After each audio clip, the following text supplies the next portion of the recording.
I walked into the boss's office to quit, but when I saw the photo on the desk, Deborah Miller walked down the company hallway with trembling legs and a resignation letter folded in the pocket of her white blouse. After 6 years enduring daily humiliations from the most arrogant boss she had ever known, she had finally mustered the courage to hand back her dignity. When she entered Christopher Harrison's executive office, she expected to find him with the same cold expression as always, but her eyes automatically drifted to the framed photograph on the dark wooden desk, and her world collapsed. It was the smiling face of a girl with blonde hair and light eyes, with a small, star-shaped birthmark beside her left nose. The same mark Deborah had carried since childhood, the same one she had spent entire nights observing in the mirror during her turbulent adolescence. Her blood ran cold. That child had the same smile she saw in old photographs, the same golden curls framing an angelic face. But most importantly, she had the identical birthmark that only one person could have inherited from her. "Are you all right, Deborah?" asked Christopher, noticing her sudden pallor. "You look like you've seen a ghost." If he only knew he was closer to the truth than he imagined. Deborah swallowed hard, feeling her hands shake as she tried to form coherent words. "I forgot something important," she stammered, quickly putting the letter back in her pocket. "I need to come back later." She left the room staggering, leaving behind a confused Christopher and a discovery that would change their lives forever. In the hallway, she leaned against the wall trying to control her rapid breathing. 18 years. Exactly 18 years had passed since she had given a newborn baby up for adoption, promising herself she would never try to find her. Now she discovered she had worked all these years just meters away from her own daughter, being humiliated daily by the man who raised her. Fate had a very cruel sense of humor. Deborah returned to her desk like an automaton, trying to process the impossible situation. Christopher Harrison, the man who had treated her like trash for 6 years, was the father of the girl she gave birth to at 19. The child born from a troubled relationship with a boy who disappeared as soon as he learned of the pregnancy. For the rest of the afternoon, she watched the boss's every move through the glass wall separating the offices. He was talking on the phone with someone, and by the affectionate tone she had never heard before, she deduced he was talking to the girl. Yes, it was definitely with her. Christopher smiled in a way that seemed to transform him into a completely different person. "Deborah, are you sure you're okay?" asked Brenda, her colleague at the next desk. "You've been pale since you came back from the boss's office." "I'm fine," she lied, without taking her eyes off the male figure behind the glass. "Just a little tired." Brenda didn't seem convinced, but she respected her friend's desire for privacy. The two had worked together for 4 years, and Brenda knew Deborah well enough to know when she needed space. At 5 o'clock, Deborah remained at her desk, while the other employees prepared to leave. She wanted to observe Rodrigo's habits, to discover something more about his and the girl's routine. She needed to know if her suspicions were real or just the product of a desperate imagination longing to find her lost daughter. Christopher left promptly at 5:15, as he always did on Thursdays. Deborah had never paid attention to that specific pattern before, but now every detail seemed important. She waited a few minutes and discreetly followed him to the parking lot. The man drove a black sedan toward downtown. Deborah followed him at a safe distance, her heart beating so hard she feared it might stop at any moment. When he stopped in front of an expensive-looking private school, she parked across the street, hiding behind a pole. And then she saw. The girl from the photograph ran toward the car, with a pink backpack on her shoulders and a smile that lit up her entire face. Christopher got out of the vehicle and hugged her with a tenderness Deborah never imagined he possessed. The child jumped into his arms, shouting, "Daddy!" with a pure and genuine joy. Deborah covered her mouth to stifle a sob. Her daughter was calling another man father, and she seemed genuinely happy. The girl she had carried in her womb for 9 months, who was born after 14 hours of labor, whom she had kissed on the forehead before handing over to the social workers, was now 8 years old and had a life completely different from what she had imagined. Dear listener, if you're enjoying the story, please take a moment to like and especially subscribe to the channel. It really helps us who are just starting out. Now continuing. In the following days, Deborah developed a silent obsession with discovering more details about Christopher and the girl's life. She arrived earlier at work to observe when he spoke on the phone, paid attention to fragments of conversations, and even discreetly searched his desk when he left for meetings. It was during one of these clandestine investigations that she noticed something that made her blood run cold. Christopher wore a men's gold band on the ring finger of his right hand, not as a symbol of marriage, but as a decorative piece of jewelry. The ring had an engraved crest that she recognized immediately. It was her paternal grandfather's wedding band, a unique piece that had been passed down from generation to generation until it reached her father.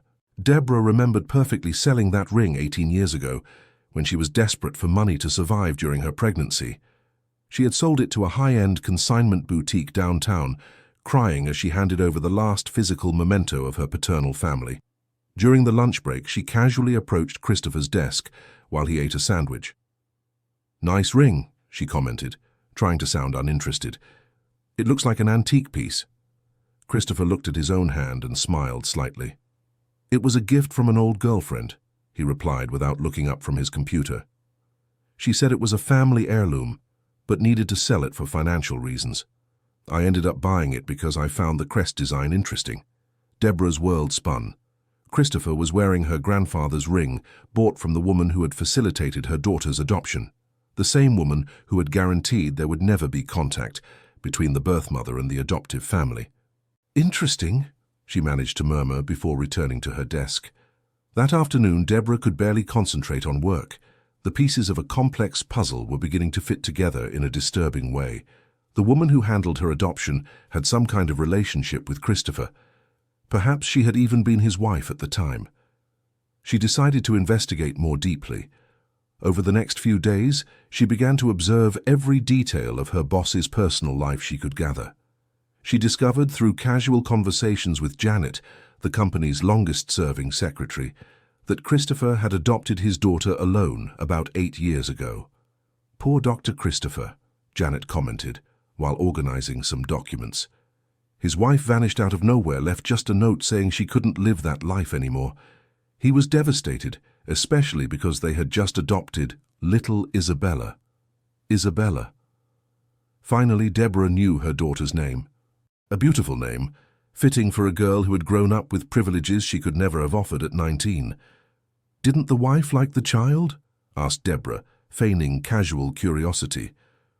"On the contrary, it was she who insisted on the adoption," replied Janet, lowering her voice as if sharing a secret. "They spent a fortune on lawyers to speed up the process, but after the girl arrived, she became strange, somewhat distant. I think it must have been post-adoption depression or something like that." Deborah Miller felt a lump in her throat. The woman who had so desperately wanted a child, to the point of buying an expensive adoption, had ended up abandoning both the girl and her husband.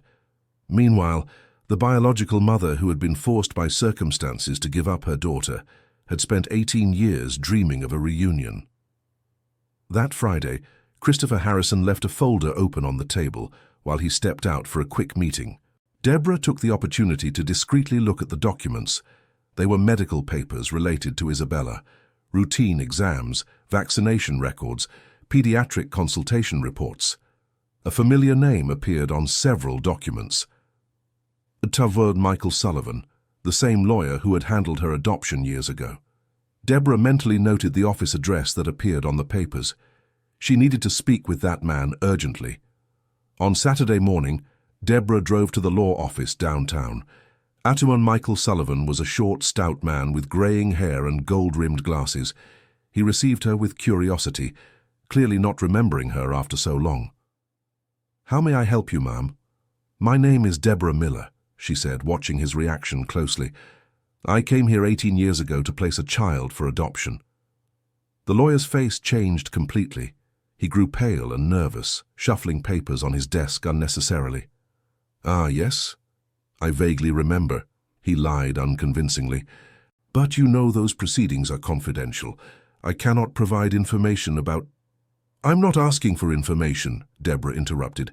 "I'm providing one. The child I placed for adoption is being raised by Christopher Harrison, and I have worked for him for 6 years without knowing it." Michael became visibly uncomfortable. He rose from his chair and began pacing the room, avoiding Deborah's direct gaze. "That is an unfortunate coincidence," he murmured.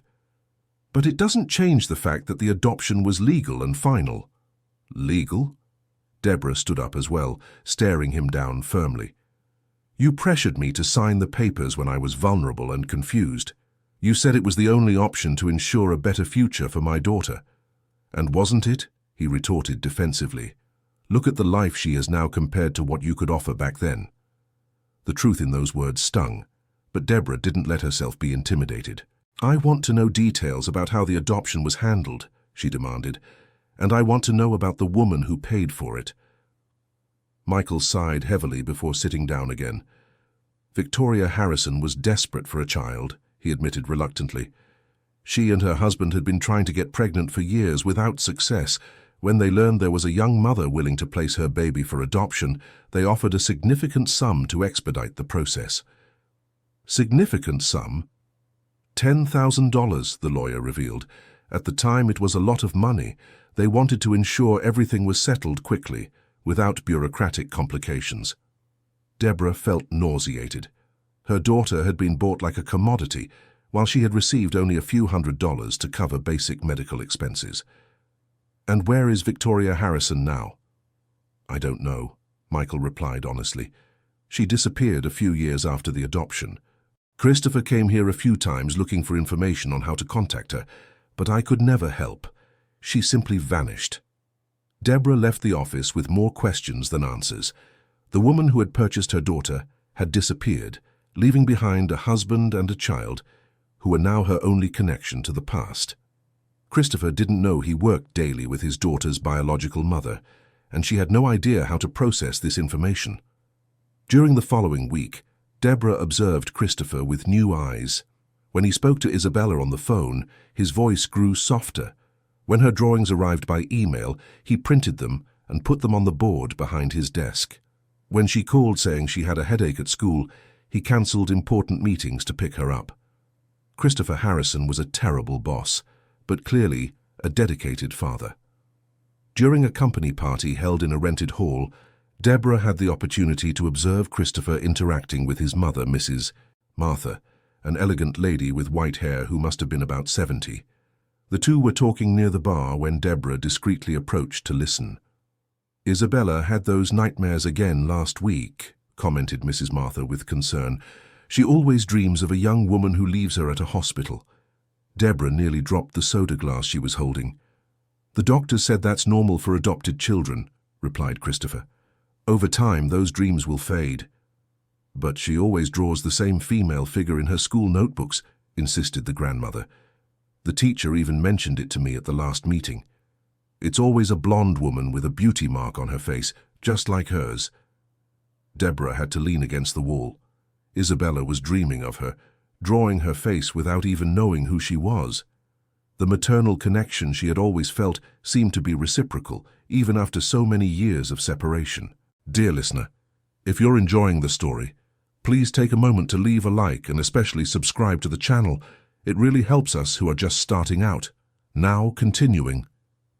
In the days that followed, Deborah made a decision that would change everything. She volunteered at Isabella's school.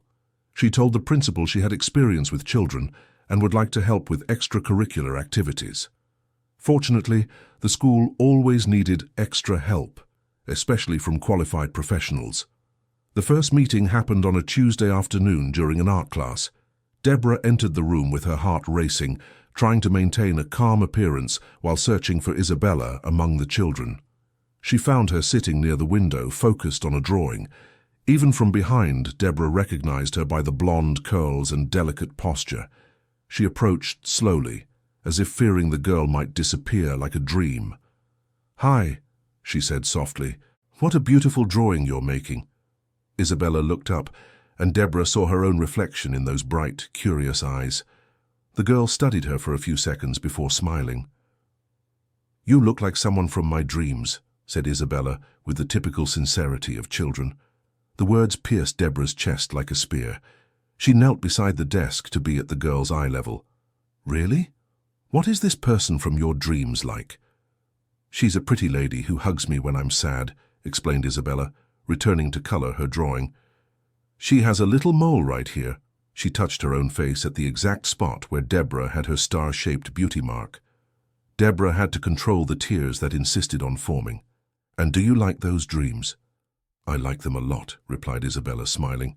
But I get sad when I wake up, because she's not there anymore. The rest of the afternoon passed in an emotional blur. Deborah helped the children with their art projects, but her eyes always returned to Isabella. The girl was polite, affectionate with her classmates, and intelligent for her age. Christopher was doing a good job as a father, that was undeniable. When the volunteer period ended, Isabella approached her with a drawing in her hands. "Can I give you this?" she asked timidly. It was a drawing of two female figures holding hands, one tall and one short. The adult figure had blonde hair and a small mark on her face. "It's very beautiful," said Deborah, accepting the gift with trembling hands. "I'll keep it very dearly." "Will you come back next week?" asked Isabella hopefully. "If you want me to, I'll come back." "I do want you to," replied the excited girl. "You're nice and you look like someone important." Deborah left the school with the drawing carefully stored in her bag, and her heart overflowing with conflicting feelings. Isabella was a sweet and intelligent child, clearly loved and well cared for. Christopher, despite all his flaws as a boss, was a present and dedicated father. Did she have the right to disturb this family harmony? The next morning, Christopher intercepted her in the company hallway with a furious expression. "I need to speak with you now," he said curtly, indicating his office. Deborah followed him with a knot in her stomach. Had he found out about her visit to the school? "Stand up," he ordered, as soon as he closed the door. "What were you doing at my daughter's school yesterday?" So he knew. Deborah tried to stay calm, although her legs were trembling. "I volunteer there," she replied simply. "I help with extracurricular activities." "Since when are you interested in volunteer work?" he questioned suspiciously.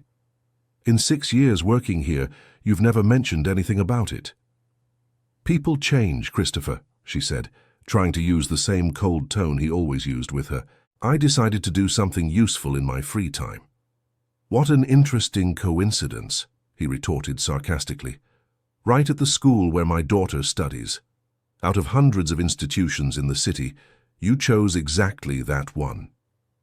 Deborah realized she was walking on dangerous ground. Christopher wasn't stupid, and his suspicion was growing by the second. "If you have a problem with it, I can look for another school," she offered, though the idea tore her apart. "That's exactly what you will do," he replied firmly, "and if I find out you approached Isabella with dubious intentions, I'll make your professional life a living hell even worse than it already is." The threat hurt more than the usual humiliations, because now it had a personal component. Christopher was protecting Isabella, and Deborah couldn't blame him for that. If she were in his position, she would react the same way. "I got the message," she said, heading for the door. "Deborah," he called her before she left, "I don't know what your real motives are, but Isabella is the most important thing in my life. If anyone tries to harm her in any way, that person will have to go over my dead body first." The intensity of the paternal love in his voice moved her and reassured her at the same time. Isabella was safe, protected by someone who loved her unconditionally. Perhaps that was more important than any biological right. Deborah spent the next few days avoiding any eye contact with Christopher and burying herself in work to avoid thinking about the impossible situation. But when she got home on Friday night, she found a letter from Isabella in her mailbox. "To the pretty lady from school, thank you for helping me with the drawing. You are kind and smell nice, just like the lady in my dreams. I hope to see you again. Isabella." Along with the letter came another drawing, this time showing 3 figures, a man in a suit, an adult woman, and a little girl, all holding hands in front of a house. Deborah cried herself to sleep with the drawing pressed to her chest.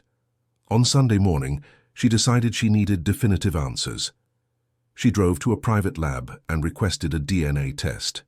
She explained that she needed to establish kinship for legal matters, without going into specific details. "We'll need genetic material from both individuals involved," the technician explained, hair with the root, saliva, blood. What if I bring something the person touched recently? Asked Deborah. That works too, but the accuracy might be lower. Deborah left the lab with a collection kit, determined to obtain a sample from Isabella, not to cause trouble, but to have absolute certainty before making any decision about revealing the truth. The opportunity arose the following Tuesday. Despite Christopher's prohibition, she couldn't resist taking a look at the school at dismissal time. She hid across the street and waited for Isabella to appear. The girl came out chatting animatedly with a friend, carrying a small pink water bottle. In the middle of the sidewalk, she stopped to drink, and then threw the empty bottle into the corner trash can. Deborah waited until Isabella got into the car with Christopher, and they drove away. Then she quickly crossed the street, retrieved the bottle, and carefully placed it in a plastic bag. 3 days later, she had the result in her hands, 99.9% genetic match. Isabella was her daughter. There was no more doubt. Deborah spent that night pacing around the house trying to decide what to do with this information. Legally, she had no rights over Isabella. Emotionally, she didn't know if she could keep pretending she didn't know who she was. Ethically, she questioned whether she had the right to disturb the girl's stable life. The decision was made for her when she arrived at work the next morning and found an ambulance parked in front of the company building. Several employees were gathered in the lobby, speaking in worried tones. "What happened?" Deborah asked Brenda. "Mr. Christopher got a call from his daughter's school," Brenda explained with anguish. "The girl fell ill during physical education class. He ran out of here half an hour ago." Deborah felt her world collapse. Isabella was in the hospital, and she could do nothing but wait for news like any other employee. The helplessness was desperate. All morning she tried to focus on work, while her mind created the worst possible scenarios. What if Isabella was seriously ill? What if she needed some kind of genetic compatibility that only she could provide? Around noon, Christopher returned to the office, looking worn out. Deborah watched him through the glass wall as he spoke on the phone, taking notes and gesturing with concern. Janet, the secretary, went to his office and returned with information she discreetly shared with some nearby employees. "Little Isabella has a rare blood infection," whispered Janet. "The doctors are trying to figure out the cause and the proper treatment. Mr. Christopher will stay at the hospital with her for the next few days." A blood infection. Deborah knew that kind of condition could be serious, especially in children. What if Isabella needed a blood transfusion? As the biological mother, she would automatically be compatible. She made an impulsive decision. During the lunch break, she drove to the hospital where Isabella was admitted. She found Christopher in the pediatric ward waiting room with rumpled clothes and tired red eyes. "Deborah?" He looked at her, surprised. "What are you doing here?" "I heard Isabella was sick," she replied, trying to sound like a concerned colleague. "I came to see if you need anything." Christopher studied her with suspicion, but exhaustion seemed to have lessened his usual hostility. "The doctors say she has a resistant bacterial infection," he explained, running his hands through his hair. "They're testing different antibiotics, but so far nothing has worked completely. What if she needs a blood transfusion?" "We haven't reached that point yet," replied Christopher, "but they've already asked me to do compatibility tests, just in case it's necessary." Deborah took a deep breath before taking the next step. "I would like to offer myself as a donor too," she said. "I know we're not family, but sometimes unrelated people can be compatible." Christopher looked at her as if she had lost her sanity. "Why would you do that? You don't even know Isabella well." "Because she's a child," Deborah answered simply, "and because you're my co-worker despite our differences." He fell silent for several minutes, clearly processing the unexpected offer. That would be very generous of you," he finally admitted.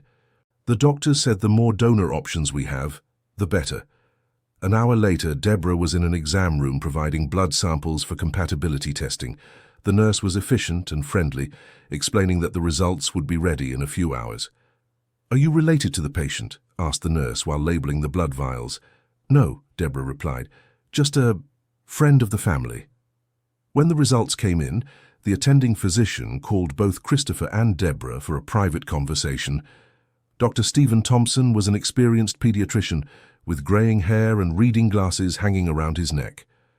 "We have an interesting situation here," he began, looking alternately at the two adults. "The tests show that Ms. Miller is not only compatible for donation, but has a perfect match with the patient. This usually only happens among close relatives." Christopher looked at Deborah in confusion. "How is that possible? We're not family." Doctor Thompson consulted the papers again before answering. "The results indicate a first-degree relationship. We normally see this compatibility between parents and children or between siblings." The silence in the room became deafening. Deborah felt her heart beating so loudly she was sure the others could hear it. "There must be some mistake," murmured Christopher. "Isabella is adopted. We know nothing about her biological family." "There is no mistake in the tests," stated Dr. Thompson firmly. "But it is not my place to question family circumstances. The important thing now is that we have a perfectly compatible donor, should the transfusion be necessary." Christopher looked at Deborah with an expression that mixed suspicion, understanding, and shock. "We need to talk," he said quietly. "After Isabella is well," she replied. "Right now, the important thing is to take care of her." Fortunately, the blood transfusion proved unnecessary. The doctors managed to find a combination of antibiotics that began to take effect on the second day. Isabella gradually improved, regaining the appetite and energy typical of a healthy child. During the 3 days she spent in the hospital, Deborah visited daily, always with the excuse of checking if Christopher needed anything. In reality, she just wanted to be near her daughter, even without being able to reveal her true identity. Isabella, still weak but cheerful, was delighted by the visits from the pretty aunt from Daddy's work. She asked Deborah to sit by the bed and tell stories, hold her hand during the more uncomfortable medical procedures, and even sing songs to help her fall asleep. "You have a voice just like the lady in my dreams," Isabella commented sleepily one afternoon. Deborah hummed a lullaby that her own mother used to sing when she was a child, watching as Isabella relaxed to the sound of the familiar melody. "My mother used to sing this song to me," whispered Isabella before falling asleep. "Which mother, sweetie?" Deborah asked softly. "The mother in my dreams," explained Isabella with her eyes closed. "She always sings this song when I'm sad." Christopher, who was watching from the armchair beside her, was visibly moved. For the first time in 6 years, Deborah saw tears in his eyes. When Isabella was discharged from St. Jude's Medical Center, Christopher asked to speak with Deborah privately. They met at a cafe near the hospital, away from the curious ears of their co-workers. "I know who you are," he said bluntly as soon as they sat down. Deborah didn't try to deny it. She was tired of lies and half-truths. "How did you find out?" "The blood tests were the first clue," explained Christopher. "But then, watching how Isabella reacted to your presence, how she calmed down when you were around, and mostly, noticing how you two have the same gestures, the same way of tilting your head when you're thinking." They sat in silence for a few minutes, processing the magnitude of the situation. "Why did you never say anything?" Christopher finally asked. "Because Isabella is happy," Deborah answered honestly. "Because you are a good father, even if you are a terrible boss. Because I wasn't sure if knowing the truth would be better for her."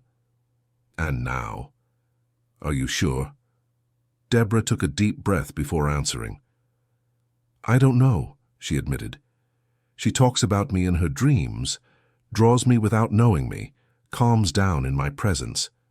It seems like some part of her knows who I am, even unconsciously." "What do you want, Deborah?" Christopher asked directly. "Do you want to take her back? Fight for custody? Disrupt the life we've built together?" "I want her to be happy," she replied sincerely.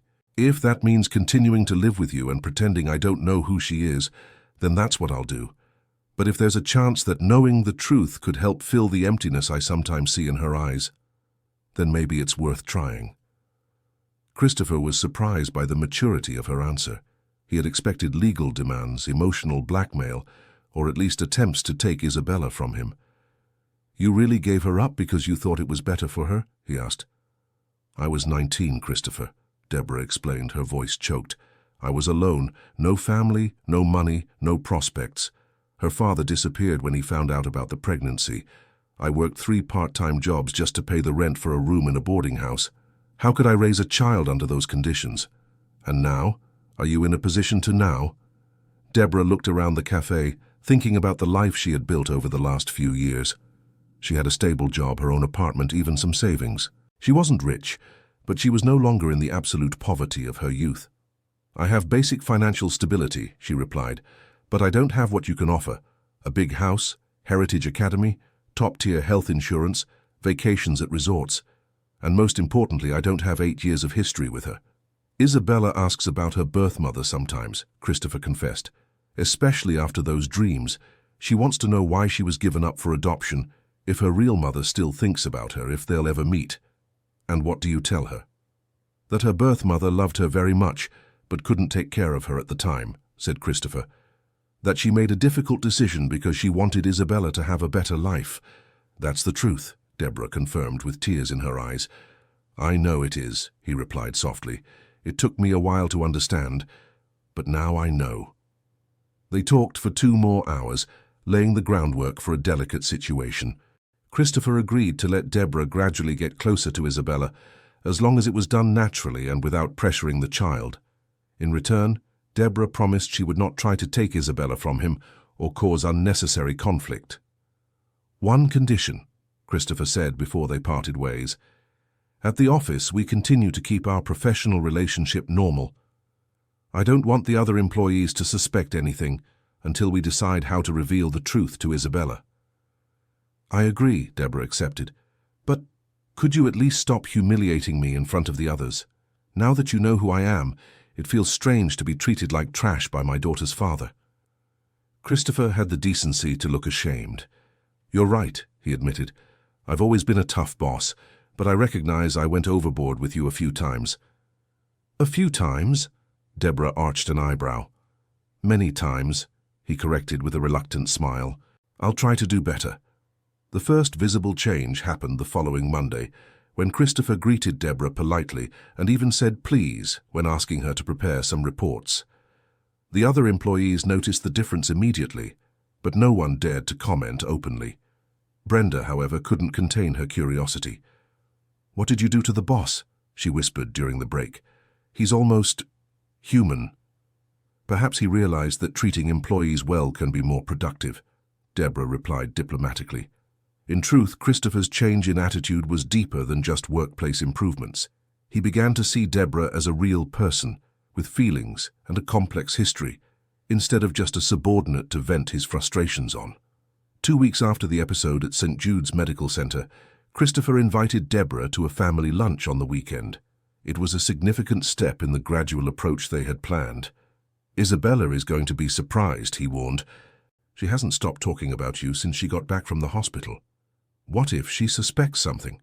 I think she already does, admitted Christopher.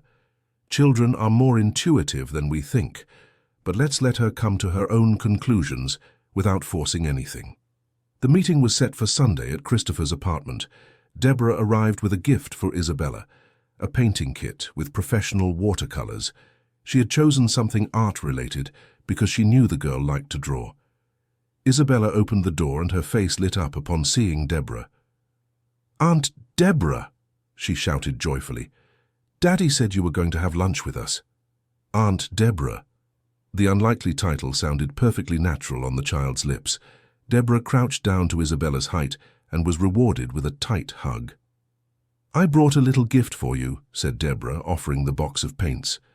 Isabella opened the gift carefully and was ecstatic with the vibrant colors of the watercolors. They're the most beautiful paints I've ever seen, she exclaimed.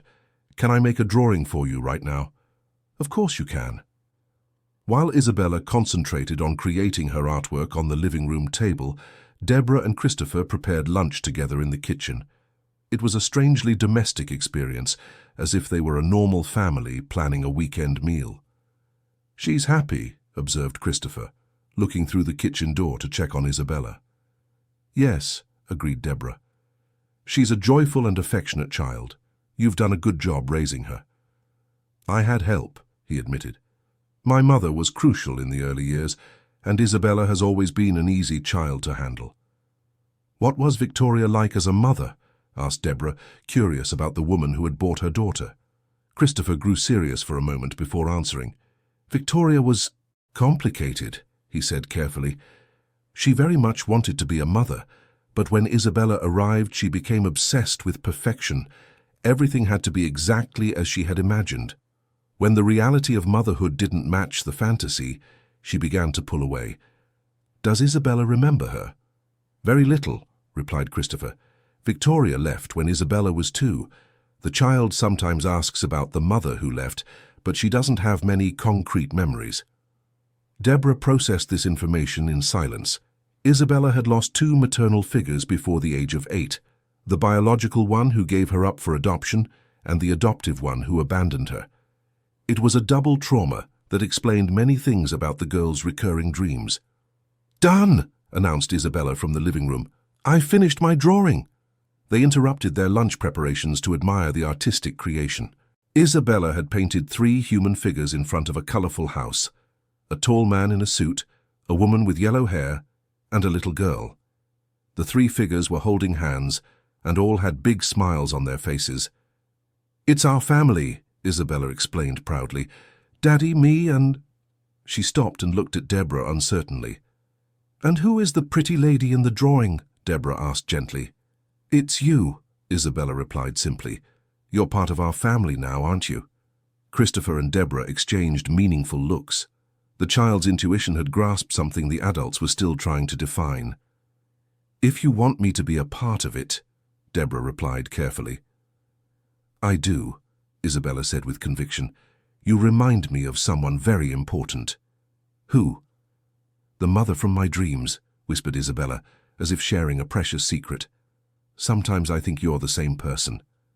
The silence that followed was heavy with emotion. Isabella had arrived at the truth on her own, using only her natural intuition and the inexplicable connection she felt with Deborah. Isabella, Christopher said gently, kneeling beside his daughter. How would you feel if you found out that Aunt Deborah really is the person from your dreams? Isabella looked at the 2 adults with eyes bright with hope and understanding. I knew it, she exclaimed. Since the first day at St. Jude's, I knew she was special. She smells like the mother from my dreams, sings the same songs, and has the same little mark that I do.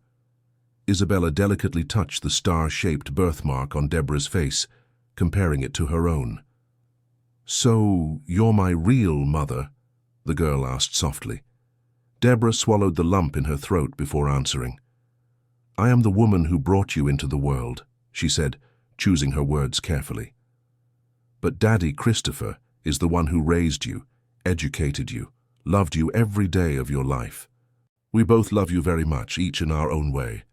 Why did you leave me when I was a baby? Isabella asked without accusation, only genuine curiosity. Because I was very young and didn't know how to take good care of you, Deborah explained honestly. I wanted you to have a better life than I could offer at the time. But did you always think of me? Every day, Deborah replied with tears in her eyes. I never forgot you, not even for a single minute. Isabella processed this information with the simple wisdom of children. So now I have 2 parents, she asked. You have a father who loves you very much, Deborah said, looking at Christopher, and a birth mother who also loves you and wants to be part of your life if you'll let her. I want you to be a part of it, Isabella stated decisively, but Daddy Christopher is still my main dad, right? Of course he is, sweetheart, Christopher assured her, moved by his daughter's maturity. So now we're a real family, Isabella asked, pointing to the drawing she had made. If that's what you want, Deborah and Christopher replied simultaneously. Isabella jumped for joy and hugged both adults at the same time, creating a moment of family unity none of them had ever expected to experience. During the weeks that followed, they established a new family routine. Deborah began having lunch with them every Sunday, helped Isabella with her homework on Wednesdays, and participated in school events as a secondary yet important maternal figure. At work, Christopher and Deborah maintained a respectful and professional relationship, but the other employees began to notice a subtle shift in the dynamic between them. There were no more constant clashes, heated arguments, or tension in the air when they worked together. Dear listener, if you're enjoying the story, please take a moment to like and especially subscribe to the channel. It really helps us who are just starting out. Now continuing. 3 months after the revelation, Isabella had to do a school project about her family. Instead of being confused or embarrassed by the unconventional situation, she took the opportunity to proudly talk about her special family. I have Daddy Christopher, who adopted me when I was a baby and raised me with so much love, she explained to the class. And now I also have Mommy Deborah, who brought me into the world, but could only come back into my life now that I'm grown.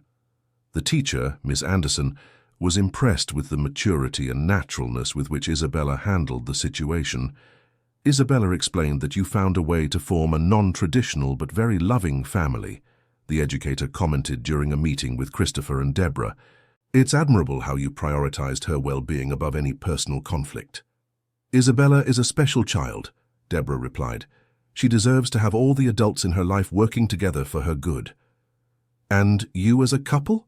The teacher asked innocently. How are you handling this transition? Christopher and Deborah exchanged a look, realizing that many people assumed they had reconciled romantically. We are not a couple, Christopher clarified politely. We are co-parents to Isabella, but we maintain separate personal lives. Oh, sorry for the confusion, said the teacher. It's just that you work so well together that I thought... This wasn't the only time someone assumed they were a traditional couple. The situation created awkward but also amusing moments, especially when Isabella decided to play with social expectations. Mommy Deborah and Daddy Christopher should get married, she announced during a family dinner. Then I'd have a family just like my friends at school. Sweetheart, Deborah said patiently, families can come in different shapes. What matters is that everyone loves and cares for each other. But don't you love each other? Isabella asked with genuine curiosity. We respect each other very much, Christopher replied diplomatically. And we love you more than anything in the world. That's what matters. Isabella seemed to accept this explanation, but Deborah noticed the girl continued to observe the interactions between the two adults with speculative interest. The truth was that the relationship between Deborah and Christopher was evolving in ways neither of them had anticipated. The old antagonism had transformed into mutual respect, and the respect was gradually developing into something more complex. Deborah began to notice qualities in Christopher that she had ignored during the years of professional conflict. He was a dedicated father, a man of integrity in his convictions, someone capable of growing and changing when confronted with new perspectives. The arrogance she had always interpreted as overbearing was actually a mask for deep insecurities about his ability to be a good father alone. Christopher in turn discovered in Deborah a strong and resilient woman who had overcome significant adversity to become the person she was today. The stubbornness that irritated him in the professional environment revealed itself as a determination to protect what was important to her. The emotional distance she maintained was a defense mechanism developed during years of solitary struggle. Have you ever thought about having more children? Christopher asked during one of the nightly walks that had become part of their co-parenting routine. I've thought about it a few times, admitted Deborah, but it always seemed unfair to Isabella. How could I give total love to another child when I still felt I owed her so much? And now that you've reunited... Deborah stopped walking and looked at him with surprise. Why are you asking this? Curiosity, he replied, but there was something deeper in his eyes. Isabella mentioned the other day that she'd like to have a little brother. Isabella is 8, Christopher. It's normal for kids that age to fantasize about siblings. I know, he said, but it made me think about what it would be like to have a complete family. They continued walking in silence, both processing the implications of that conversation. There was a growing tension between them, an attraction that neither wanted to admit, but which became harder to ignore with each meeting. The situation reached its climax during Isabella's birthday party. It was a simple event at Christopher's apartment, with a few friends from Heritage Academy, her grandmother Martha, and some close family. Deborah had offered to help with the decorations and the buffet, working side by side with Christopher to create a perfect celebration. "You two make a good team," commented Mrs. Martha, observing how efficiently they coordinated the preparations. "We learn to work together for Isabella's sake," Deborah replied modestly. Murmured the older woman with a knowing smile. "I'm sure it's only for Isabella's sake." During the party, one of the mothers remarked how wonderful it was to see that Deborah and Christopher had overcome their differences to form a family. Another guest congratulated Christopher for having won back his daughter's mother. "People are assuming we're a couple," Deborah whispered to Christopher as they cut the cake. "I noticed," he replied. "Do you want me to correct those impressions?" "And you? Do you want to correct them?" Christopher looked at her intently before answering. "I don't know if I want to," he admitted. And that scares me." That night, after the guests had left and Isabella had fallen asleep, exhausted but happy, Deborah and Christopher sat on the balcony to talk. The city was quiet below, and the stars shone with unusual clarity. "Deborah," Christopher began hesitantly, "I need to tell you something." "I'm listening." "I think I'm falling in love with you," he confessed, avoiding looking directly into her eyes. "And I know that complicates everything, especially our dynamic with Isabella." Deborah was silent for so long that Christopher began to regret having spoken. "Me too," she whispered finally. "And you're right. It complicates everything. What do we do now?" "I don't know," admitted Deborah. "Isabella just got used to the idea of having two separate parental figures. How would we explain a change like that?" "Maybe we wouldn't need to explain," suggested Christopher. "Maybe we could just let it happen naturally." "And if it doesn't work out?" questioned Deborah. "What if we try to be a couple and end up ruining what we've built for Isabella?" Christopher gently took her hand. "What if it does work?" he countered. "What if we manage to be not just co-parents, but life partners?" They spent the rest of the night talking about possibilities, fears, hopes, and dreams. They decided to take things slowly, to let the relationship develop organically, always prioritizing Isabella's well-being above any personal desire. In the following weeks, small changes began to happen. Christopher started inviting Deborah for weekday dinners, not just Sunday lunches. Deborah began spending some nights at the apartment, sleeping in the guest room but participating in Isabella's morning routine. The girl noticed these changes with evident approval. "Mama Deborah is here every morning now," she commented happily during breakfast. "It's like we're a real family." "We are a real family," corrected Christopher, "regardless of how we organize our living situation." "I know," said Isabella, "but it's more fun when you two are here together." Isabella was right. The family dynamic flowed more naturally when the three of them were together. Deborah and Christopher complemented each other as parents, each contributing different strengths. Deborah was more patient with schoolwork, while Christopher had more energy for physical activities. She was better at emotional conversations. He was more practical in solving everyday problems.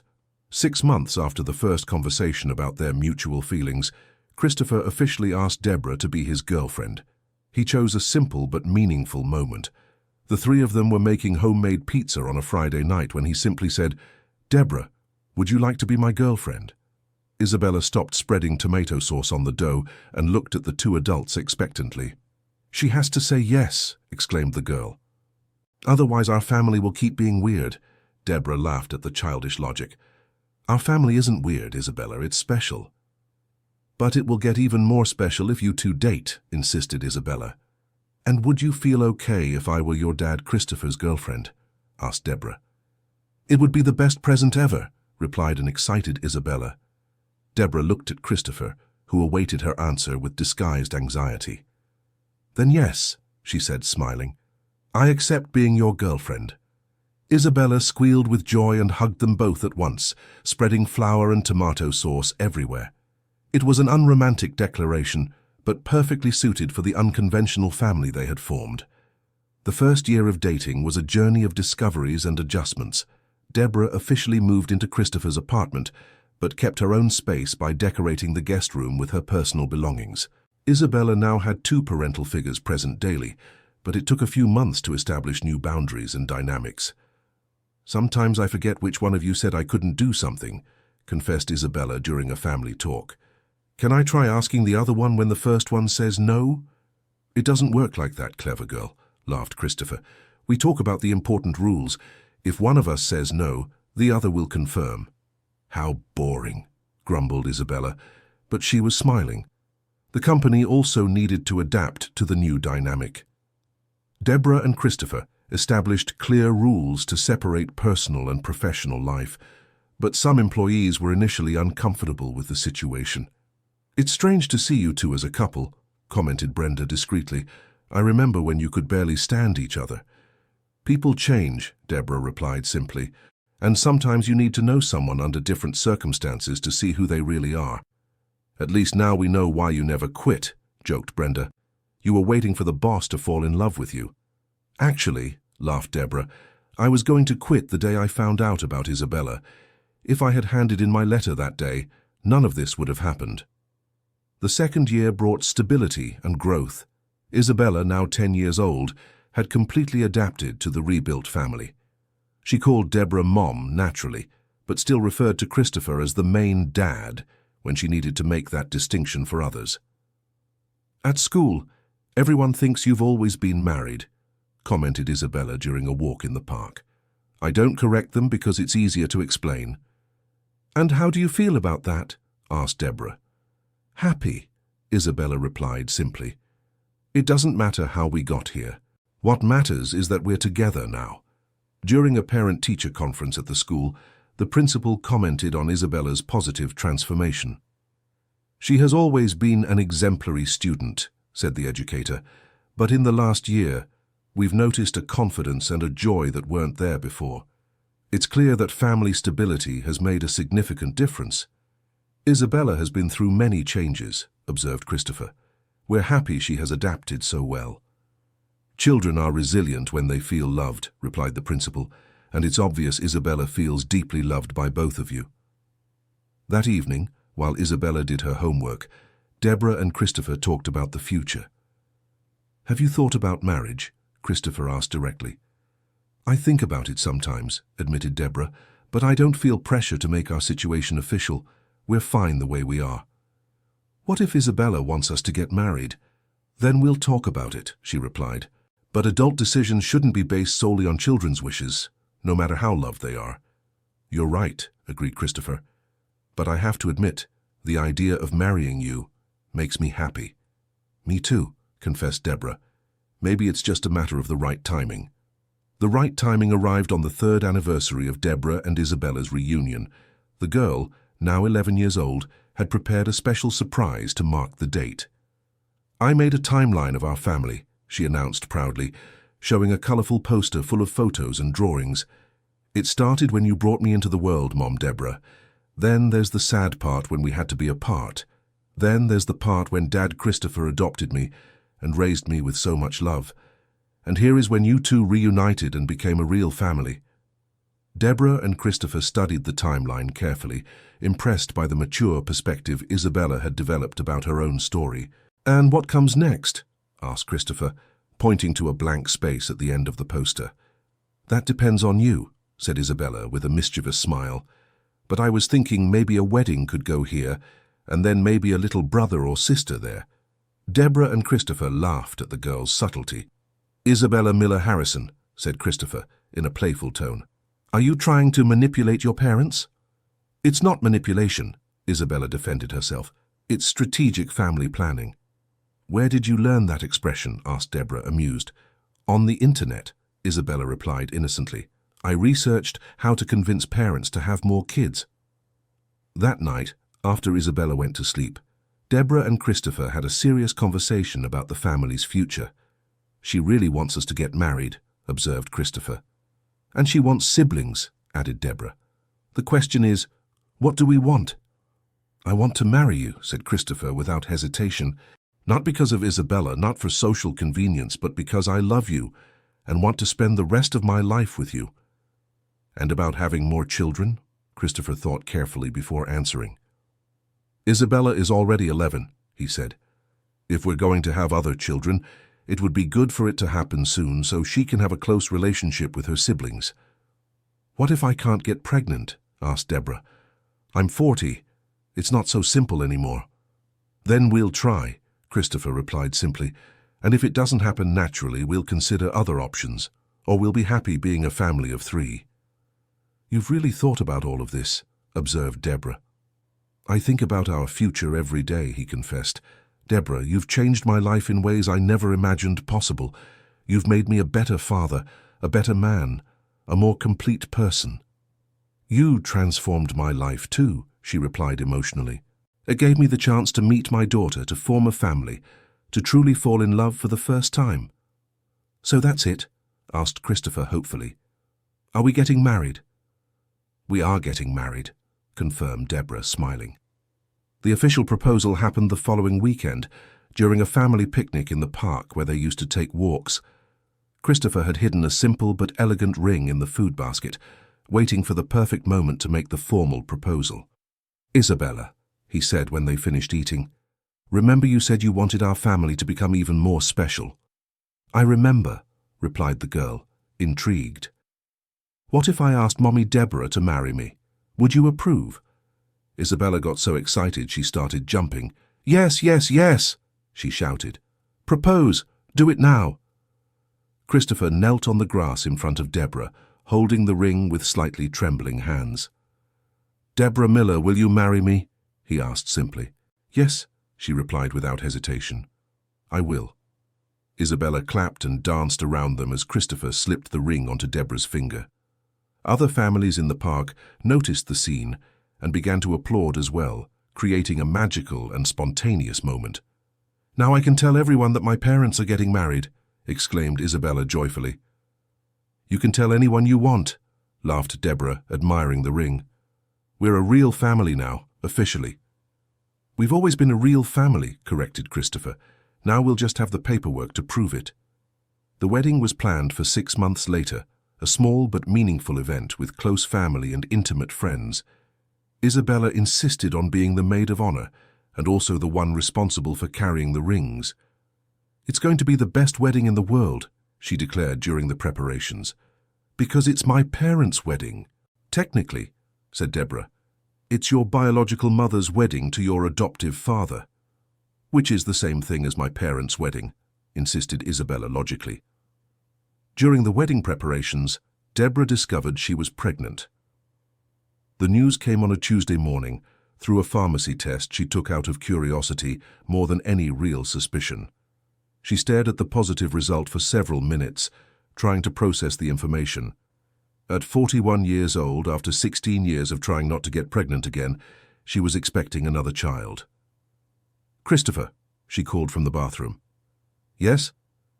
I need to show you something. When Christopher saw the pregnancy test, his face went through several different expressions: surprise, joy, concern, and finally, pure happiness. Really? He asked. Are you sure? The test seems pretty clear, replied Deborah, still a bit stunned. Isabella is going to be over the moon, said Christopher, hugging her. Are you happy?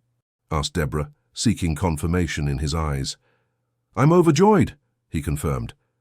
A little scared, but overjoyed. They decided to wait until after the wedding to tell Isabella about the pregnancy, wanting her to have all the attention on the celebration before sharing the focus with the news of a little brother. The wedding took place on a sunny Saturday morning in a small chapel downtown. Deborah wore a simple but elegant dress, Christopher was impeccable in a navy blue suit, and Isabella shone in a pink dress she had chosen herself. Are you ready to become an official family? Asked the judge conducting the ceremony. We already are a family, replied Isabella, before the adults could speak. Today we're just celebrating that. The answer drew affectionate laughter from the guests and even from the judge. During the vows, Deborah and Christopher spoke not only of their mutual love, but of their shared commitment to raising Isabella together and honoring the complex journey that had brought them to that moment. I promise to love you not just as my wife, said Christopher, but as the mother of our daughter, as my life partner, and as the person who taught me that the best families are sometimes built in unconventional ways.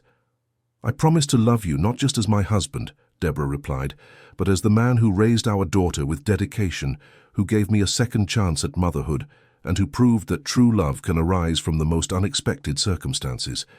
When the judge pronounced them husband and wife, Isabella was the first to applaud, shouting, "Finally!" so enthusiastically that the entire chapel laughed. During the small reception that followed, Isabella gave an impromptu speech that moved everyone present.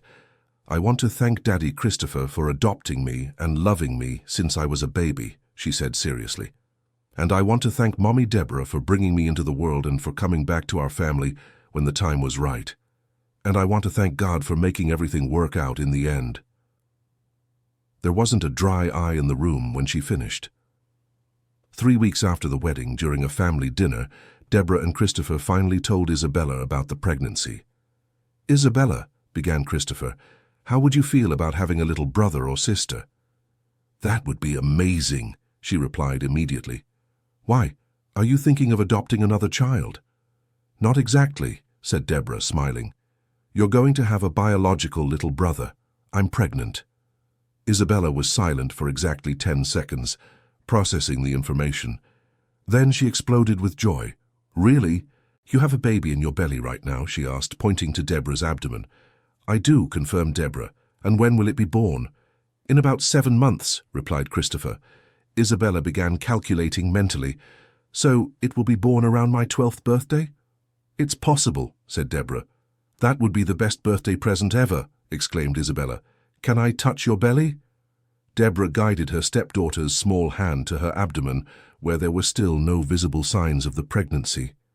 "Hi, baby," whispered Isabella. "I'm your big sister, Isabella. I can't wait to meet you and teach you lots of cool things." The pregnancy progressed without significant complications. Deborah had more energy than expected for her age, and Isabella became the most dedicated assistant, helping with vitamins, accompanying her to doctor's appointments, and even talking to the baby every night. "What are you going to name the baby?" she asked during the 5th month. "We're still deciding," replied Christopher. "Do you have any suggestions?" "If it's a boy, it could be Noah," suggested Isabella, "and if it's a girl, it could be Sky." "Noah and Sky," repeated Deborah. "Why those names?" "Noah, because it means, 'who is like God,'" explained Isabella. "And Sky because it means sky, and the sky always appears in my happy dreams with you." Deborah and Christopher exchanged emotional glances. Isabella's maturity and wisdom continued to surprise them. "They are beautiful names," said Deborah.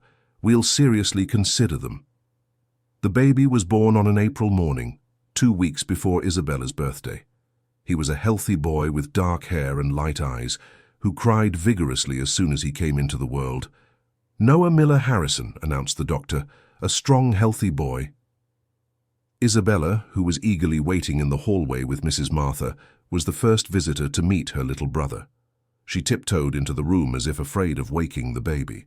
"He's so tiny," she whispered in awe, "and he looks like Daddy Christopher. Do you want to hold him?" offered Deborah. Isabella sat carefully in the armchair next to the bed, and Deborah placed Noah in her arms. The girl looked at her little brother with an expression of pure love. "Hi, Noah," she said softly. "I'm Isabella, your big sister. I'm going to take care of you and teach you everything I know. We're going to be an even more special family now." Noah opened his little eyes and seemed to focus on Isabella's face for a moment. She laughed quietly. "I think he recognizes me," she said proudly. "I talked to him every day when he was in Mommy's tummy." Christopher photographed the moment. Isabella holding Noah, with Deborah lying in the bed in the background, all 3 generations of the family finally together. Noah's first year brought adjustments and discoveries. Isabella proved to be an exemplary big sister, always willing to help with bottles, diapers, and especially with the task of making the baby laugh. "Noah likes me more than anyone else," she declared proudly during a visit from her grandmother Martha. "Of course he does," agreed Mrs. Martha. "You're his sister. You have a special connection." "It's different from the connection I have with Daddy and Mommy," observed Isabella. "With you, the love is from a daughter to parents. With Noah, the love is from a protective sister." Isabella's emotional insight, now at 12 years old, continued to impress the adults around her. During a routine pediatric checkup, Noah's pediatrician commented on the family harmony he observed. "It's rare to see a family where all members are so clearly connected," said Dr. Carlos. "Noah is a very secure and happy baby, which usually reflects the environment he's being raised in." "We've been lucky," replied Deborah modestly. "It wasn't luck," corrected the doctor. "It was your conscious work as parents and Isabella's as a big sister."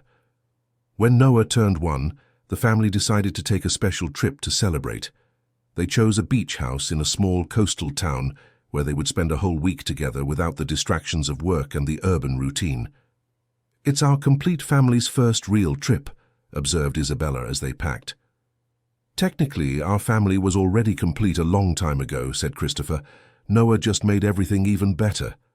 "I know," agreed Isabella, "but now we're sure nothing else is going to change. It's me, you two, and Noah, our perfect family." During the trip, they created family traditions that would become annual milestones. Isabella taught Noah how to build sandcastles, even though he was only 1 and his participation was limited to destroying the constructions. Deborah and Christopher took turns caring for the baby, so they could both enjoy relaxing moments. At night, after Noah fell asleep, the 3 of them talked on the porch about future plans and past memories. "Do you regret anything?" asked Isabella during one of these nighttime conversations. "About what?" asked Deborah. "About how everything happened," clarified Isabella. "About the hard decisions you had to make before we became a family." Deborah and Christopher looked at each other, considering the question carefully. "I don't regret placing you for adoption," said Deborah honestly. "At the time, it was the best thing I could do for you, and it brought me here, to our family." "I don't regret adopting you on my own," added Christopher. "Even when it was hard, even when Victoria left, you were always my priority." "And I don't regret anything," concluded Isabella. "Because if things had happened differently, maybe we wouldn't have this exact family we have now. And I love our family exactly as it is." On the last day of the trip, Deborah found Isabella writing something intently in a notebook on the porch. "What are you writing?" she asked curiously. "A letter to my future self when I'm an adult," explained Isabella. "To remind myself how happy I feel now in case I ever forget." "Can I hear a part of it?" Isabella cleared her throat theatrically before reading. "Dear grown-up Isabella, I hope you remember how great it was to be 12 and discover your family was even more amazing than you thought. Remember how Noah smiled when you made funny faces, how Dad Christopher always hugged you when you were sad, how Mom Deborah sang those songs you recognized from your dreams. Remember that love can come in strange and unexpected ways, but it's always worth waiting for the right people to come into your life." Deborah had to blink back tears. "That's a very beautiful letter," she said, moved. "Do you think I'll remember all this when I grow up?" asked Isabella. "I'm sure you will," Deborah assured her, "but even if you forget some details, the feeling will stay inside you forever." They returned from the trip renewed and even more united as a family. Noah had adapted well to the change of environment, proving to be a flexible and easygoing baby. Isabella went back to school with stories to tell her friends about her vacation adventures with her little brother. In the months that followed, family life found a comfortable rhythm. Deborah had negotiated flexible hours at the company to be more present during Noah's early years.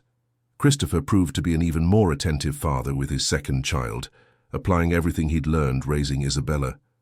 "You're a natural father," Deborah observed one night after he managed to get Noah to sleep following a difficult bout of colic.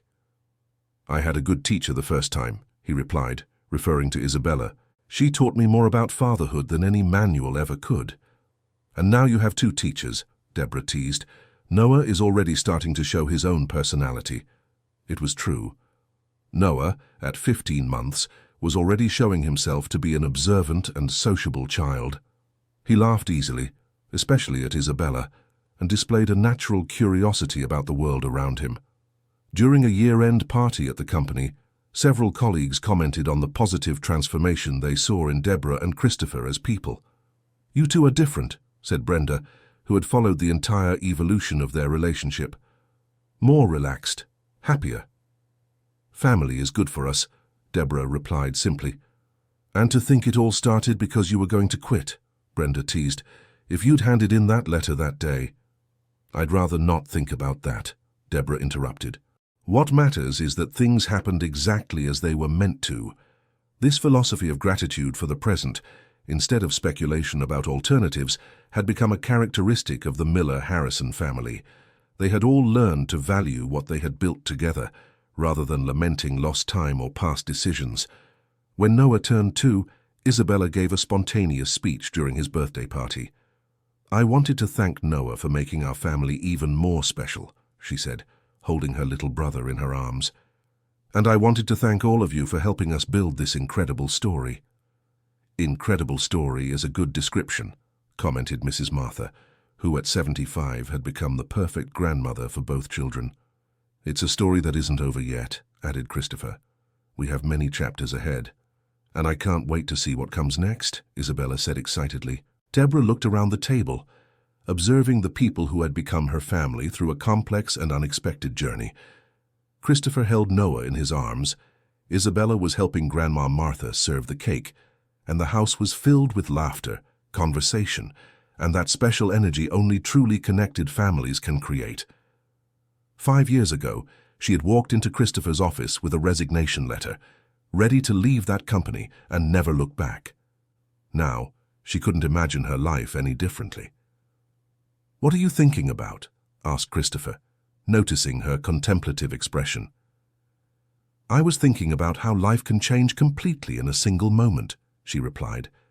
"If I had handed in that resignation letter—" "But you didn't," interrupted Isabella, who had overheard the conversation. "And you know why?" "Why?" asked Deborah and Christopher simultaneously. "Because fate knew the 3 of us needed to be together," explained Isabella, with the conviction typical of a 14-year-old. "Sometimes people find each other in strange ways, but there's always a reason." Noah, now 2 years old and speaking a few words, chose that moment to shout "family" very loudly, as if he wanted to contribute to the conversation. Everyone laughed, and Isabella hugged him tight. "That's right, Noah," she said. "Family is the most important word of all." As the party continued around them, Deborah reflected on the extraordinary journey that had brought them to that moment. She had started as a resentful employee, ready to quit a job she hated. She had discovered she was the mother of a child she had given up for adoption years before.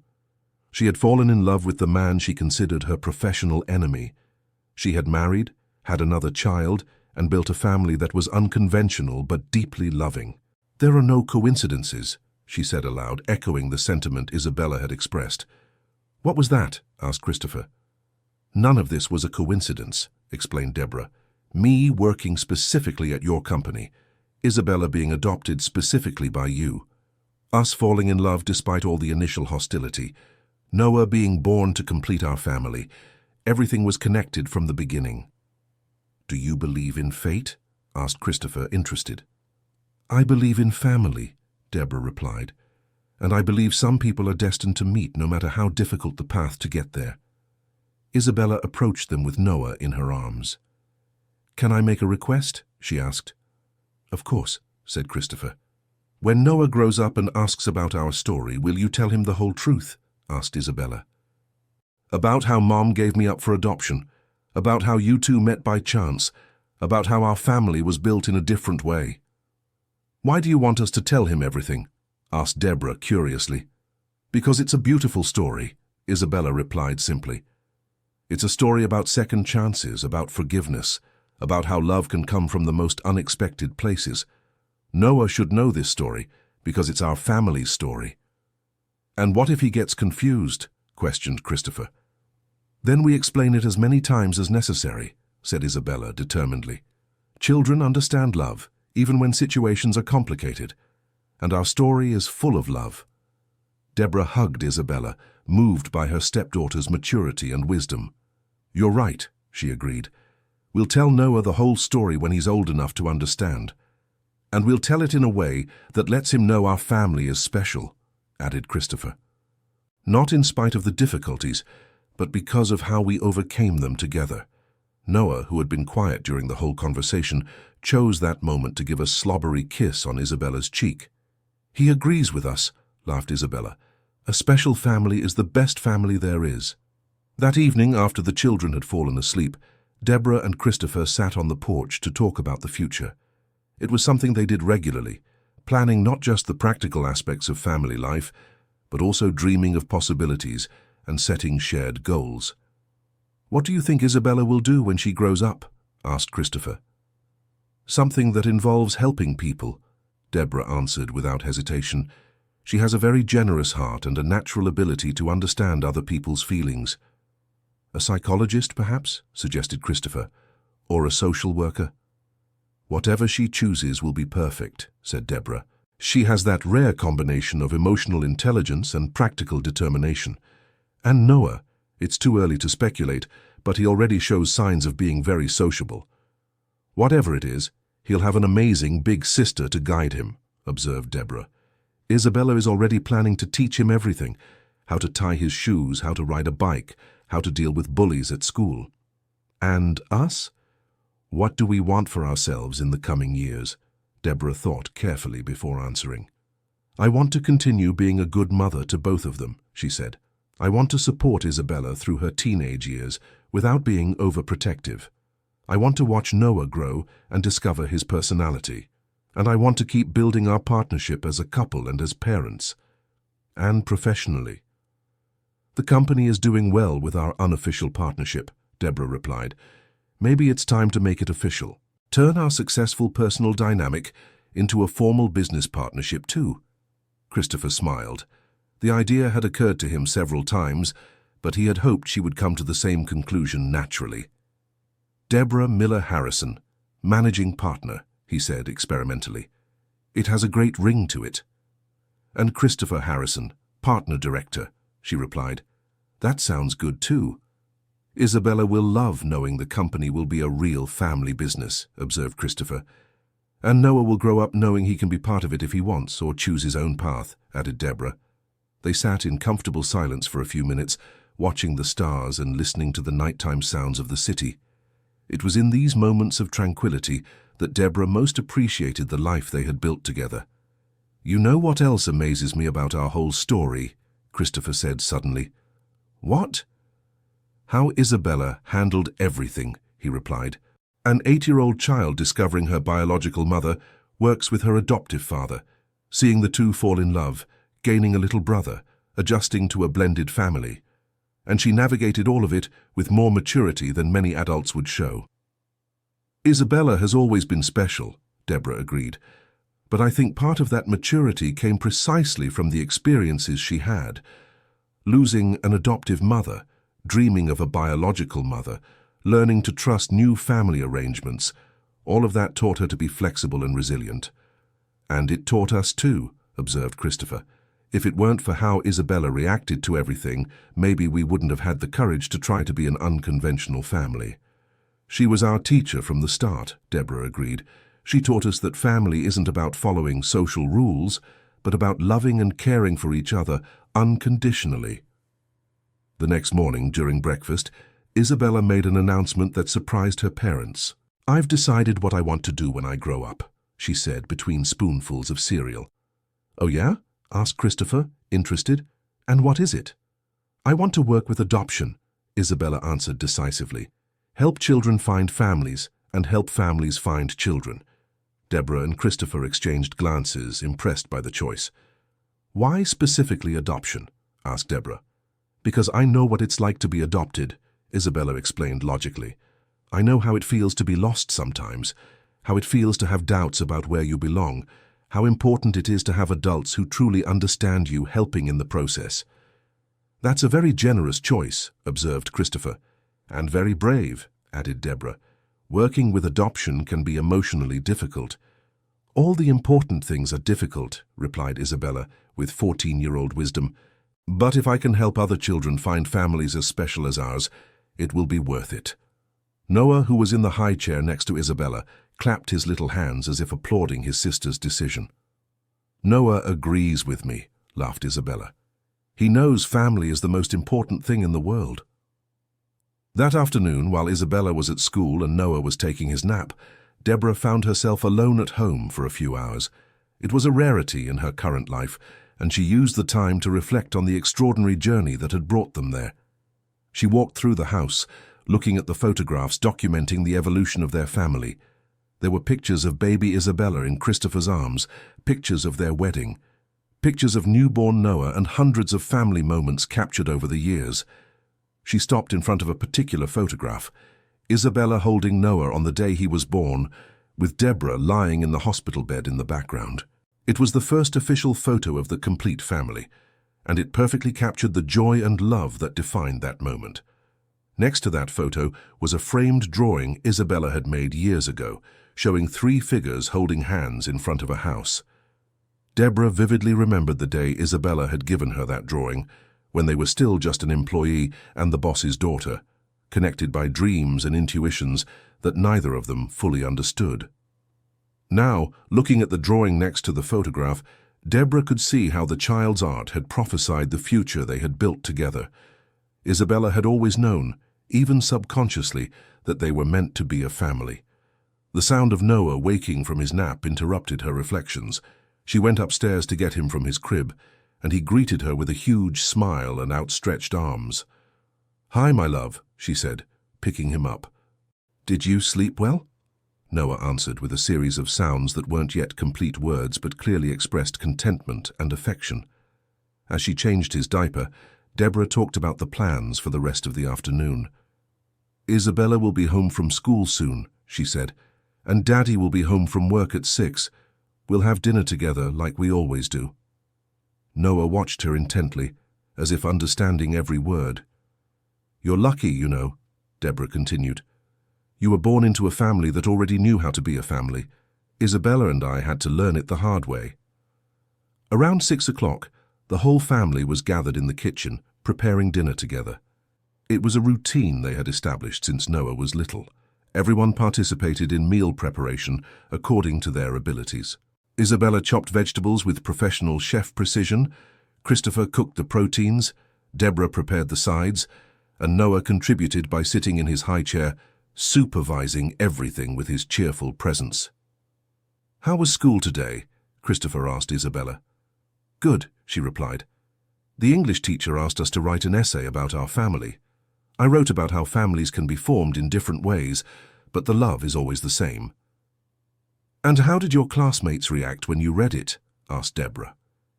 "Some were confused at first," admitted Isabella, "but when I explained it better, they found our story interesting. Carolina said she wished she had a family story as exciting as ours." "Exciting is an interesting word," observed Christopher. "It's true," defended Isabella. "How many families can say the mother worked with the father for years without knowing he was raising her daughter? It's like a soap opera, only real." Noah banged on his high-chair trays, as if wanting to join the conversation.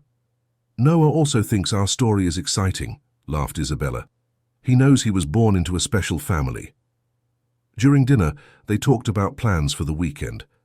Isabella wanted to visit the zoo, Christopher needed to work a few hours on Saturday morning, Deborah wanted to do a deep clean of the house, and Noah, of course, was willing to go along with any activity as long as he was with the family. "We can do it all," decided Deborah. "Christopher works in the morning, I do the heavy cleaning while Isabella plays with Noah, and in the afternoon we all go to the zoo." "Perfect," agreed Isabella. "Noah will love seeing the animals. He hasn't been to the zoo yet, right?" "No," confirmed Christopher. "It will be his first time." "Then it will be special," said Isabella excitedly. "All of Noah's firsts are special for our family." That night, after the children went to sleep, Deborah and Christopher sat in the living room to talk about a subject that had been on both their minds. "Do you think we should have more children?" asked Christopher directly. Deborah had been expecting that question for months. Noah was 2, Isabella was approaching her teenage years, and they had established a comfortable family routine. It was a natural time to consider expanding the family even further. "Do you want to have more children?" she replied with another question. "Yes," said Christopher without hesitation. "I love our family, but I feel there's still room for one more child, and Noah would benefit from having a sibling closer in age." "And Isabella? How do you think she would react?" "Isabella would love to be a big sister again," replied Christopher. "She loves taking care of Noah, so I'm sure she'd be excited about the idea of another little brother." "The timing would be tricky," observed Deborah. Isabella will be starting high school in a few years. Noah is still little. A baby now would mean starting all over again, just as we're finding our rhythm. On the other hand, argued Christopher, if we're going to have another child, it's better sooner rather than later. You're 42. With each passing year, pregnancy becomes riskier. True, agreed Deborah, and financially we're in a good position. The company is thriving, we have stability, an established home. So you're seriously considering it? Asked Christopher hopefully. I am, admitted Deborah. But this time, if we decide to try, I want it to be a whole family decision. Isabella and Noah should have a say in this choice. Noah is 2, laughed Christopher. I don't know if he's ready to weigh in on siblings. But Isabella is, said Deborah, and her opinion is important. Our family works because everyone feels included in the big decisions. The following weekend, during the zoo visit, they broached the subject with Isabella. They chose a relaxed moment, while Noah slept in his stroller, and they rested on a bench near the Flamingo Lake. Isabella, began Deborah carefully, how would you feel if we had another baby in the family? Isabella stopped eating her cotton candy and looked at her parents with interest. Are you guys thinking about having another child? She asked.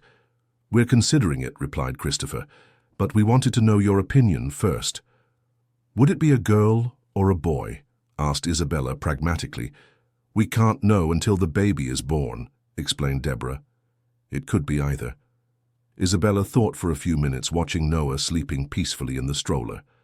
I think it would be nice, she finally decided.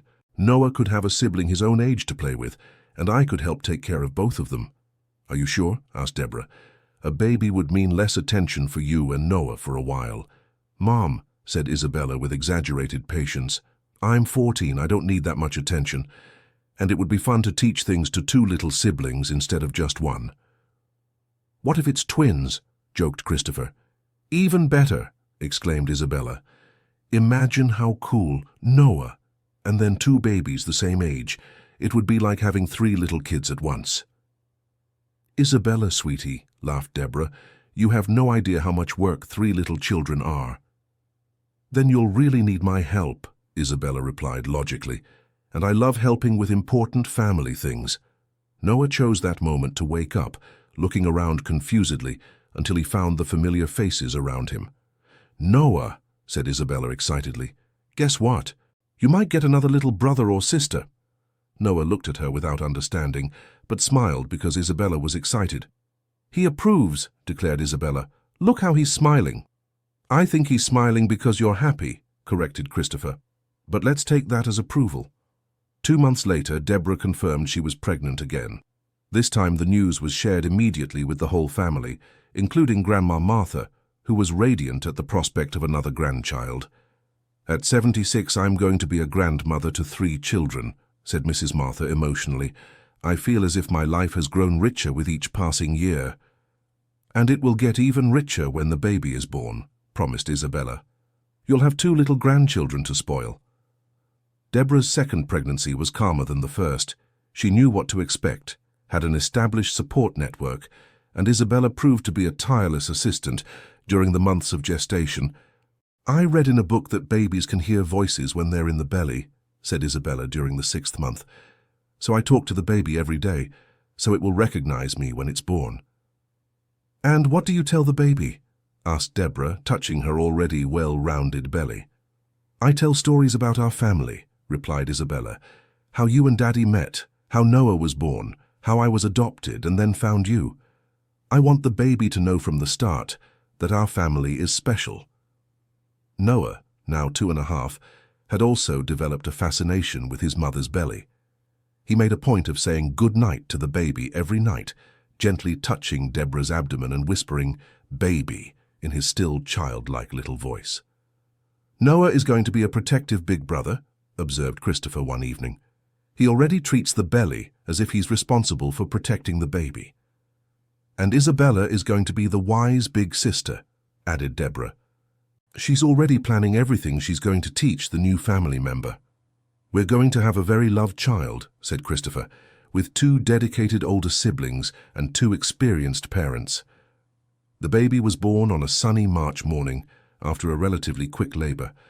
It was a girl with brown hair and dark eyes who cried vigorously for a few seconds and then calmly observed the world around her. "Sky Miller Harrison," announced the doctor. "A beautiful, healthy girl." Isabella had suggested the name Sky years before, when she was imagining names for possible siblings. When they found out it was a girl, the whole family agreed that Sky was the perfect choice. "Sky," whispered Isabella, when she held her little sister for the first time. "I'm Isabella, your big sister, and that over there is Noah, your big brother. We'll always take care of you." Noah, initially shy in his little sister's presence, soon warmed to the idea of having another small person in the family. He insisted on helping with simple tasks like fetching diapers or singing songs to Sky when she cried. "Noah, good brother," he declared proudly after helping to calm Sky during a bout of colic. "Yes," agreed Isabella, "Noah is the best big brother Sky could ever want." With 3 children, the family dynamic needed new adjustments. Deborah and Christopher divided responsibilities carefully, with Christopher taking on more tasks with Noah, while Deborah focused on caring for the newborn. Isabella, now 15, became an invaluable helper, especially during the chaotic first months.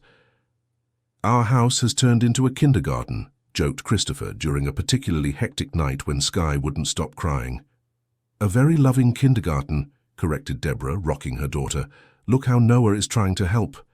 Noah had brought all his stuffed animals to Sky's crib, apparently believing it would make her stop crying.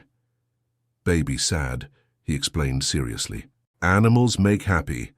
"Noah is right," said Isabella, joining the effort. "Let's sing that song that always worked on me when I was little."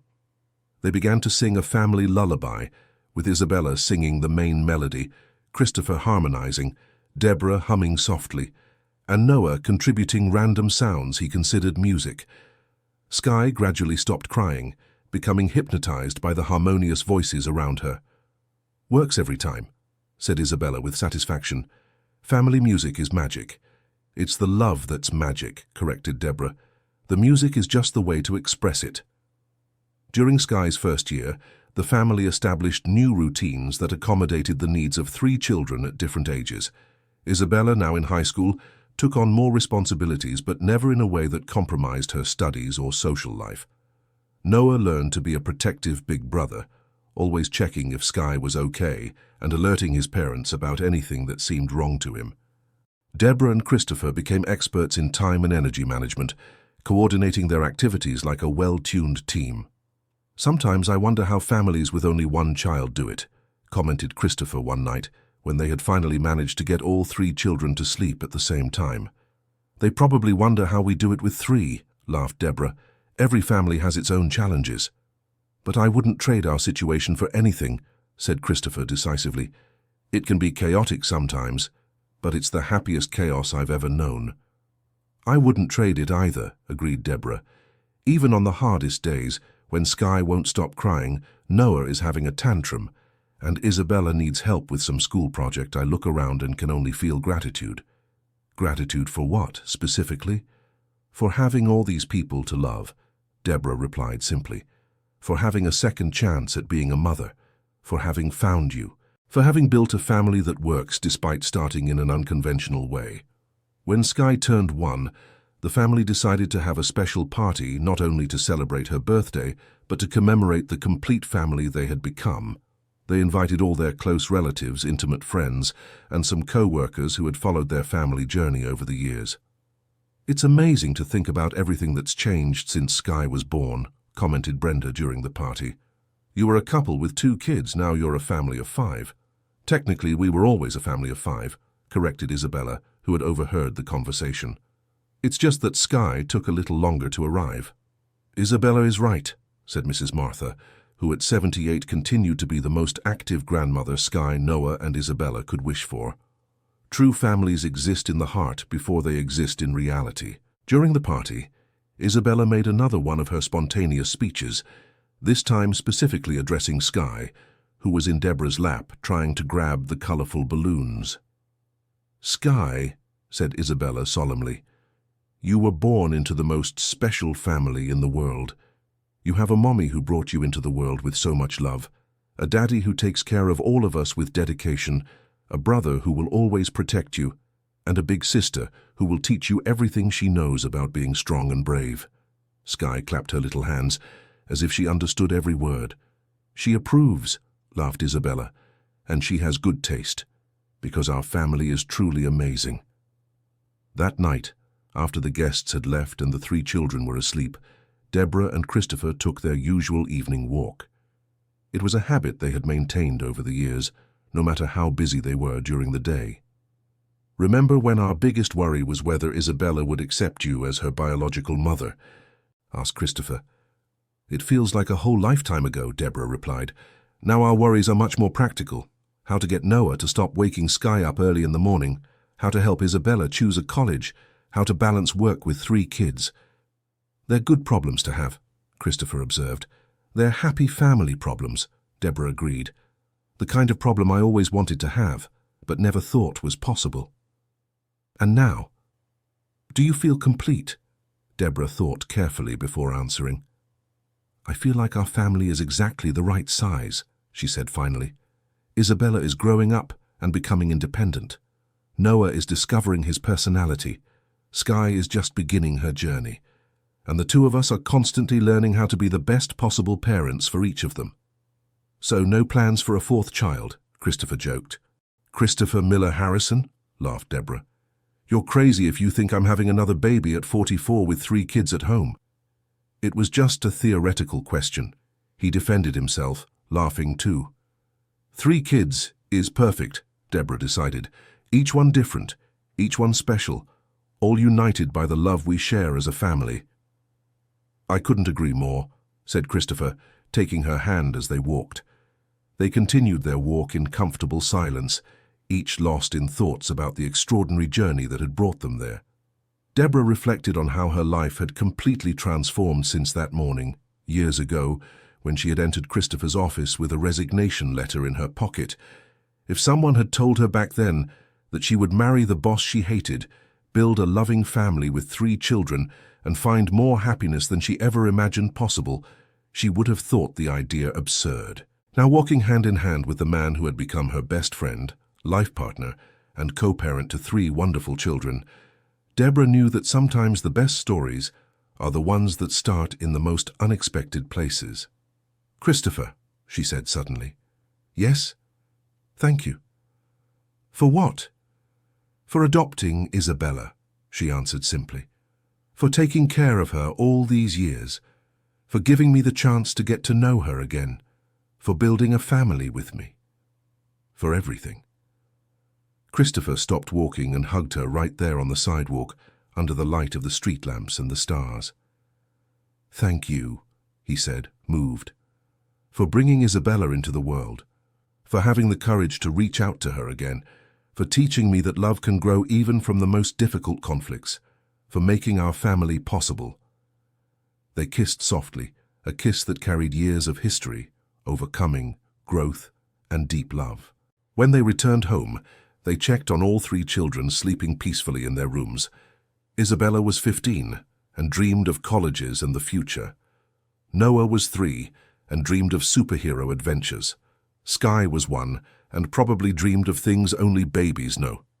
"Our family," whispered Deborah, standing in Sky's doorway.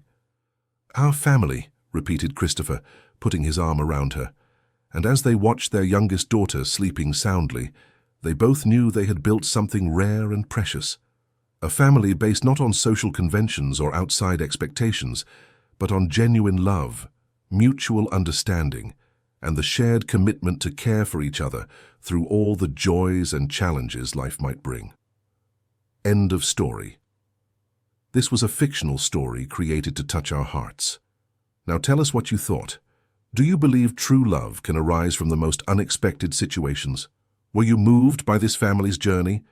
Leave your honest opinion in the comments. Thank you for following along to the end.